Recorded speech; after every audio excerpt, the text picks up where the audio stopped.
how does Caracas interpret this dual strategy of pressure and dialogue at the same time?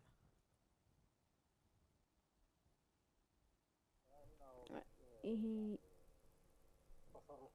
of how the U.S. is acting and their behavior, it is actually illegal, and it is refused and frowned upon by all countries around the world.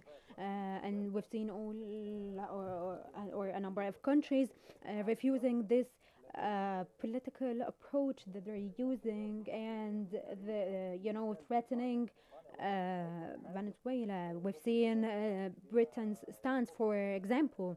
They have condemned the U.S. deploying its military army in the Caribbean, and the same thing happened with France, because in the Caribbean there are countries that are members of they were actually settlements. They were actually British settlements, and they've asked Britain to make up their mind when it comes to this, because this has actually harmed the region economically. And so fishing, for example, has stopped. It has fully stopped because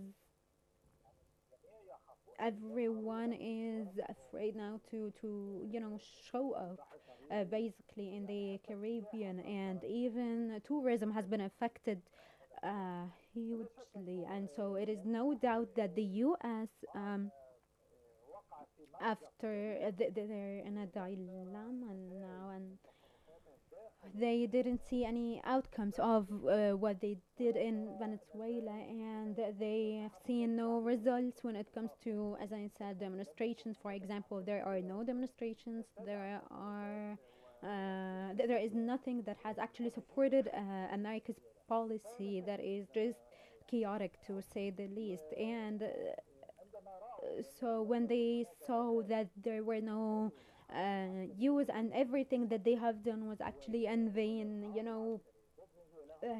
this military threatening, and so they're waiting for a miracle now. They're waiting for something to happen to change everything, and maybe ultimately some other countries will get involved as well to resolve this conflict. But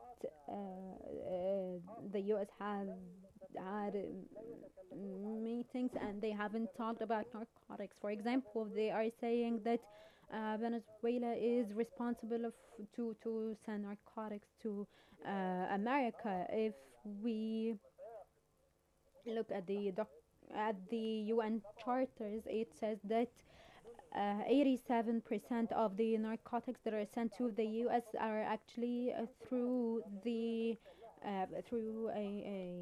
another ocean, and Venezuela doesn't have anything to do with it. Actually, as you know, we're in the Caribbean, and they actually go out through Ecuador, the narcotics, even though Ecuador doesn't produce any narcotics, but they actually send 70% of them to Colombia and Peru, for example. And then, in addition to this, the rest of them are sent Mm. through Mexico.